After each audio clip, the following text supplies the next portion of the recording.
नमस्कार. मी जे.बी. कुलकर्णी. आजच्या ह्या एक्सेल टिपमध्ये तुम्हा सर्वांचं स्वागत आहे. मागच्या आठवड्यामध्ये आपण डेटा एंट्रीवरच्या काही टिप्स पाहिल्या होत्या. त्यावेळेचा फोकस होता data entry for text and numbers. आता आपला आजचा जो फोकस जो आहे तो डेट्स हा आहे. आपण आता सुरुवातीला एक सॅम्पल वर्कशीट बघून घेऊया. या वर्कशीटमध्ये कॉलम सी मध्ये टेक्स्ट आहे.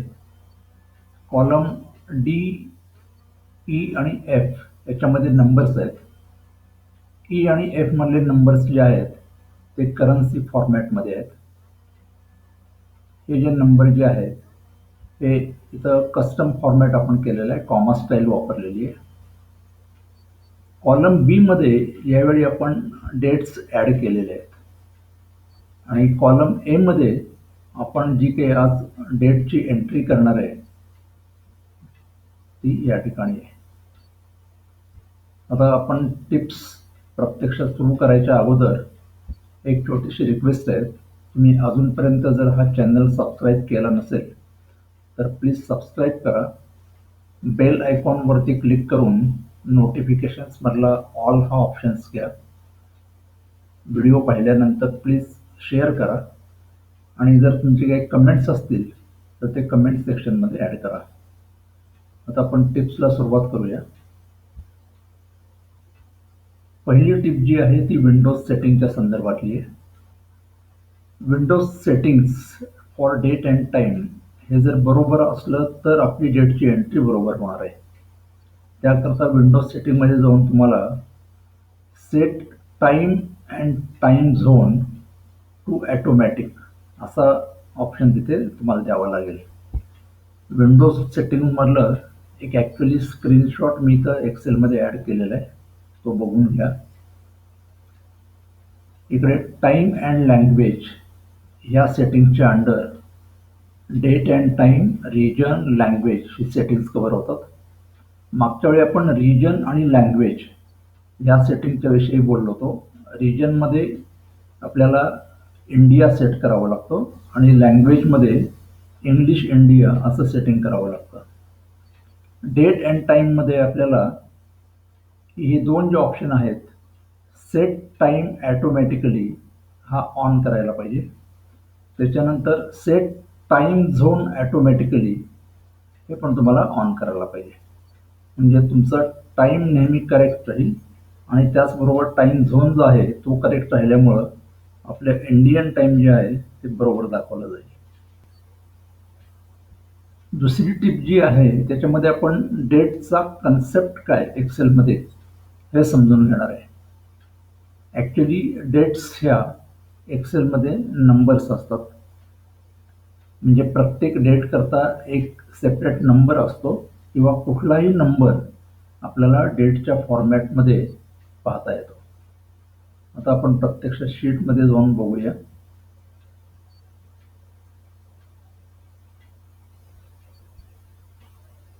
सेल B1 म्हणजे कॉलम बी आणि रो नंबर 1 इथं आता आपल्याला डेट दिसते 22/9/21, 22 सप्टेंबर 21. याचा फॉर्मॅट जो आहे हा डेट फॉर्मॅट आहे. इथं फक्त माझा कर्सर आहे, तुम्हाला दिसेल डेट असं म्हणलेलं आहे. आता हा जो डेट फॉर्मॅट आहे त्याच्याऐवजी मी इथे ड्रॉपडाऊनमध्ये त्याला जनरल फॉर्मॅट जो नॉर्मली एक्सेलमध्ये सगळा असतो, प्रत्येक सेलचा जनरल फॉर्मॅट असतो, हा जर मी जनरल असा सेट केला तर आता ह्या सेलमध्ये आपल्याला नंबर दिसतोय 44,461. म्हणजे याचा अर्थ असा आहे की 22 सप्टेंबर 2021 ह्या डेट करता एक्सेलनं हा नंबर घेतलेला आहे. समजा जर आपण ह्या ठिकाणी एखादी अजून कुठली डेट घेतली, समजा 22 जानेवारी 2020 आणि याचा फॉर्मॅटही समजा आपण जर जनरल केला तर इथे नंबर आता येतोय 43,852. असा प्रत्येक डेटला एक्सेलमध्ये एक नंबर असतो. फक्त तो फॉर्मॅट जो आहे तो नंबर फॉर्मॅटच्या ऐवजी त्याचा डेट फॉर्मॅट असं केलेलं असतं. तर या ठिकाणी शॉर्ट डेट फॉर्मॅट हा मी घेतलेला आहे. इथे सुद्धा जाऊन ओरिजिनल जो आपला शॉर्ट डेट फॉर्मॅट होता तो मी आता सेट करतो. आता ह्याच नंबरचा समजा जर मी लॉंग डेट फॉर्मॅट सेट केला तर नंबर तोच आहे, पण आपल्याला डिस्प्ले जो होणार आहे डेटचा तो निराळ्या पद्धतीनं होईल. आता इथे डेट मला दिसते 22 सप्टेंबर 2021. त्याचा परत मी शॉर्ट डेटमध्ये करून घेतला. तर एक्सेल बेसिकली नंबर असतात हे आता आपल्याला ह्या ॲक्टिव्हिटीवरून समजलं. आता याच्या पुढची टिप बघूया. Tricks to identify correct date entry.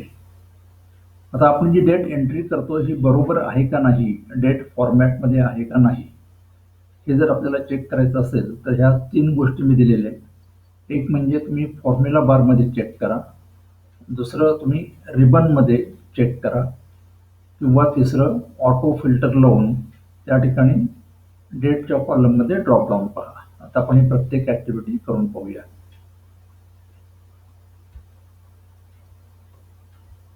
आता मी B1 सेलमध्ये आहे, तर B1 मध्ये आता इथं जर आता मी फॉर्म्युला बारमध्ये बघितला तर इथं आकडा दिसतोय मला 22/9/2021.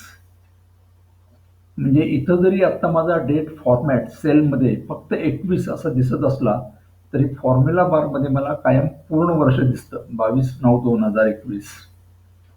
समजा आता मी या ठिकाणी खालती दुसरी कुठली डेट सिलेक्ट केली, इथं मला डिस्प्ले होतोय 2/3/20, पण फॉर्म्युला बारमध्ये बघितलं तर तुम्हाला 2020 असं वर्ष दिसतं. फॉर्म्युला बारमध्ये जी डेट दिसते ती कायम तुम्हाला वर्षाचे 4 डिजिट दिसतात, डेटचे 2 डिजिट, मंथचे 2 डिजिट.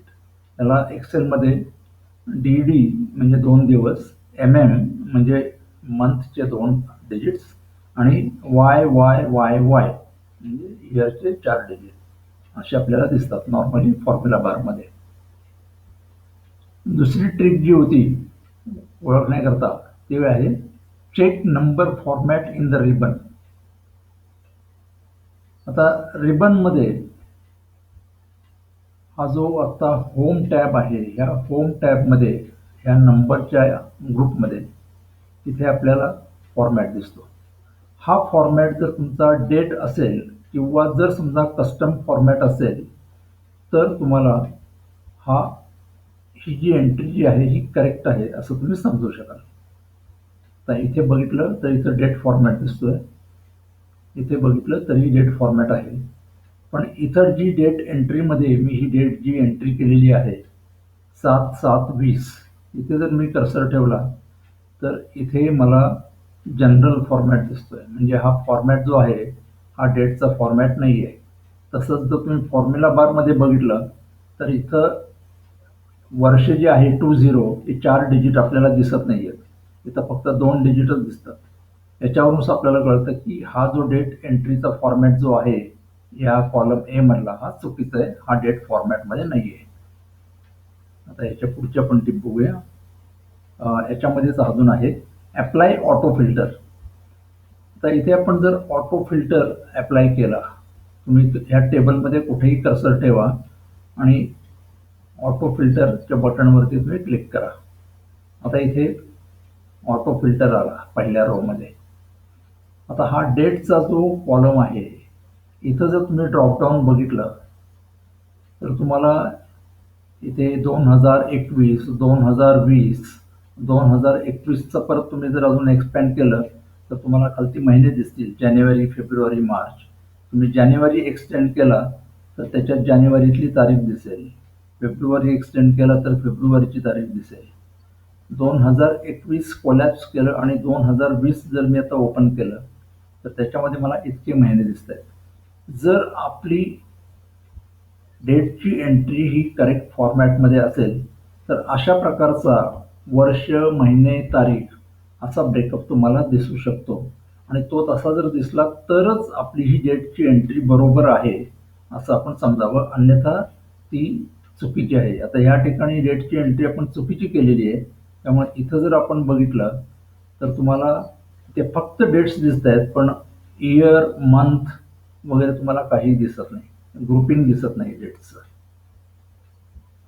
आता याच्यानंतर आपण पुढची टिप बघूया.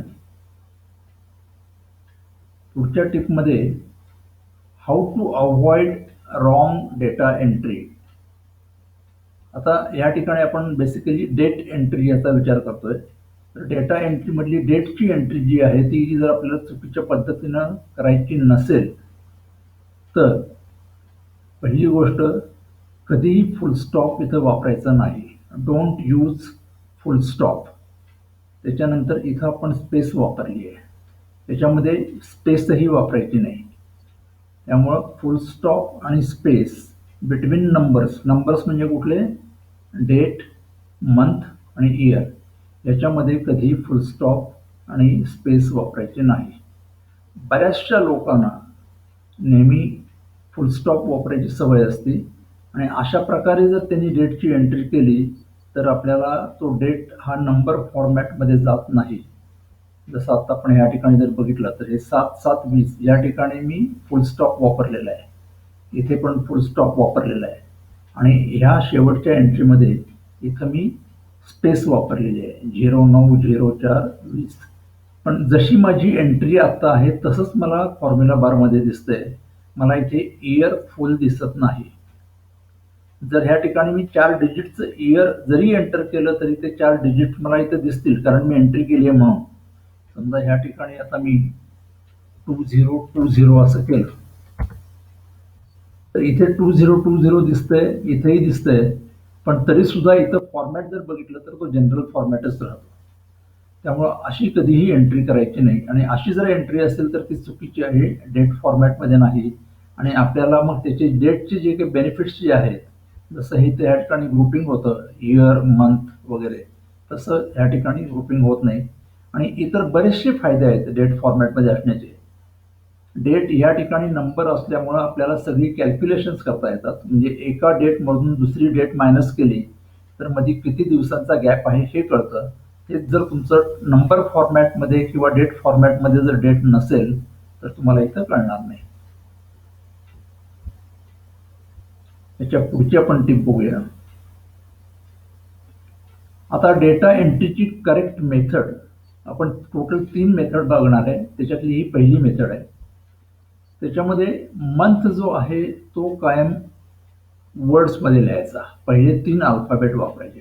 म्हणजे आता ह्या ठिकाणी मी 22 सप्टेंबर 21 अशी जर एंट्री करायची असेल तर 22/9 न लिहिता 22 सप्टेंबर मधले SEP आणि मग 21 असं लिहिलेलं आहे. डेट आणि इयर हे जे आहेत हे 2 डिजिट नंबर लिहायचे आणि मंथ जो आहे तो 3 डिजिटमध्ये वर्ड्समध्ये लिहायचा. आता या ठिकाणी आपण प्रत्यक्ष करून बघूया. आता ही चुकीची एंट्री होती जिथं आपण फुल स्टॉप वापरला होता. तसं आता मी या ठिकाणी आता नवीन एंट्री करतो. ॲक्च्युअल डेट आहे 7/7/20. 7 जुलै JUL. इथं कॅपिटल वगैरे असं काही गरज नाही आहे. परत एक स्पेस दिली आणि 20. या ठिकाणी एक्सेलनं 7 जुलै 20 आणि इथं जर बघितलं तर तुम्हाला 2020 दिसेल. म्हणजे हा करेक्ट डेट फॉर्मॅटमध्ये ही एंट्री झालेली आहे. इथे 22 जानेवारी 20 अशी डेट आहे. 22 स्पेस जॅन मधलं JAN, परत स्पेस 20. इथं खालती आहे 9/4/20. 9 APR स्पेस 20. अशा प्रकारे एंट्री केली तर एकदम पटकन आपल्याला लिहिता येतं आणि ती करेक्ट डेट फॉर्मॅटमध्ये जाते. तर याच्या पुढची आपण टिप बघूया. Method number 2. दुसऱ्या मेथडमध्ये मंथ इन वर्ड्सच लिहायचा. फक्त डेट आणि मंथ जे आहेत ते फक्त लिहायचे आणि इयर लिहायचं नाही. पण हे केव्हा ॲप्लिकेबल आहे, जर आता आपण करंट इयरची डेट इन्सर्ट करत असू तर. इथं एक्झाम्पल दिलंय 22 सप्टेंबर. ॲटोमॅटिकली करंट इयर इथं ॲड केलं जातं. आता या ठिकाणी 21च्या डेट जर बघितली आपण तर आता ही डेट 21ची आहे. ही 21/3/21 ही डेट मी समजा फक्त 21 आणि स्पेस देऊन MAR असं जर लिहिलं आणि जर एंटर केलं त्यांनी 21 मार्च डेट घेतली आणि इथे त्यांनी 2021 घेतला. आता इथं हा फॉर्मॅट जो आहे हा फॉर्मॅट निराळा आलाय, त्यामुळे इथं जाऊन परत आपल्याला त्याचा शॉर्ट डेट फॉर्मॅट करून घ्यावा लागेल. एकदा तुम्ही फॉर्मॅट बदलला की इथं 21/3/21 ही डेट इथं आली. आणि हाच फॉर्मॅट जर समजा मी कॉपी करून या संपूर्ण कॉलममध्ये वापरला तर मला प्रत्येक वेळी ही ॲक्टिव्हिटी करावी लागणार नाही. आता 21 ची अजून एक डेट आहे या ठिकाणी 22 फेब्रुवारी. 22 स्पेस FEV करंट इयरची असल्यामुळं मला बाकी काही एंट्री करायची गरज नाही. त्याच्या खालची डेट आहे 28 जानेवारी 28 स्पेस JAN. इयर मला लिहायची गरज नाही. ओके, तर ह्या सगळ्या डेट ॲटोमॅटिकली 28 जानेवारी 21, 22 फेब्रुवारी 21 आणि 21 मार्च 21 अशा त्यांनी घेतलेल्या आहेत आणि ह्या करेक्ट डेट फॉर्मॅटमध्ये घेतलेल्या आहेत. आता याच्या पुढची टिप आणि आता ही शेवटची टिप आहे. ही तिसरी मेथड आहे डेट एंट्री करण्याची.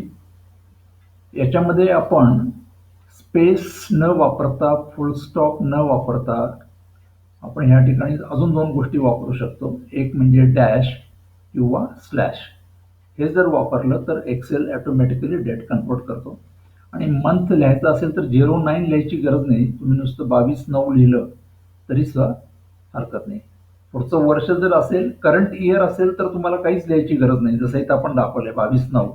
पण जर लास्ट इयर असेल किंवा नेक्स्ट इयर असेल किंवा इतर कुठलंही वर्ष असेल तर तुम्हाला मात्र त्या वर्षाची 2 डिजिट लिहावी लागतील.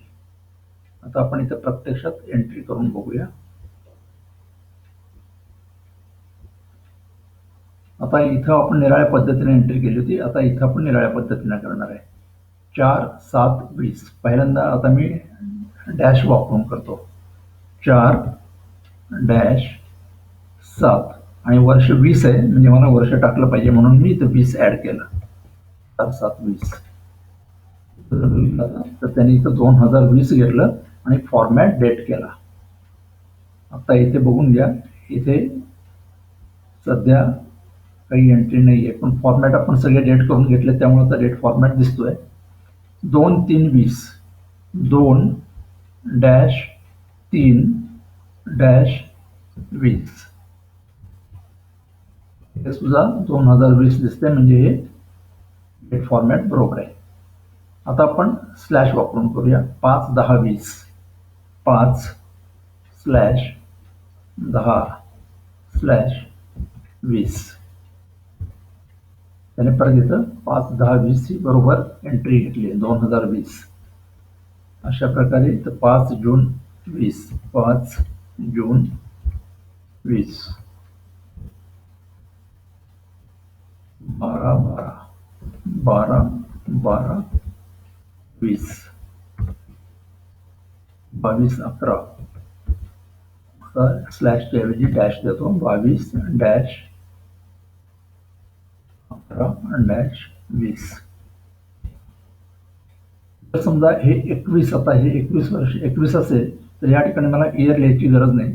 मी फक्त 22/2 असं जरी केलं तरी सुद्धा त्यांना ॲटोमॅटिकली इथं 22/2/21च घेतलं. इथे सुद्धा 28/1 असं केलं तरी सुद्धा त्याने डेट एंट्री ही 28/1/21 केली. आता हे सगळे फॉर्मॅट डेट फॉर्मॅटमध्ये असल्यामुळं फॉर्मॅट मी कधीही बदलू शकतो. आणि इथे आत्ता शॉर्ट डेटच्या ऐवजी आता मी इथं लॉंग डेट हा फॉर्मॅट वापरतो आणि हा सगळा डेट आता डिस्प्ले मला अशा प्रकारे दिसायला लागला. 7 जुलै 2020 इथे डेट जी आहे ती 22 फेब्रुवारी 2021. जर आपली डेटची एंट्री करेक्ट फॉर्मॅटमध्ये असेल तर आपल्याला असे भरपूर फॉर्मॅट बदलता येतात. आणि जर आपण इथं कस्टममध्ये गेलो, इथं जर तुम्ही क्लिक केलं तर इथं कस्टममध्ये तुम्हाला डेटचे अजून बरेच फॉर्मॅट मिळतील. इथं तुम्ही जर बघितलं तर DDMMYY DDMMMYY. जर तुमच्याकडे कोण एक्सेलचे जाणकार असतील त्यांना तुम्ही विचारलं तर तुम्हाला ह्या सगळ्या सिम्बॉलचा अर्थ समजू शकेल. तर अशा प्रकारे आपण एक्सेलमध्ये डेट एंट्री ही जी अतिशय महत्त्वाची गोष्ट आहे त्याच्याविषयी आज माहिती घेतलेली आहे. मला वाटतं ही तुम्हाला टिप फार अतिशय महत्त्वाची आहे.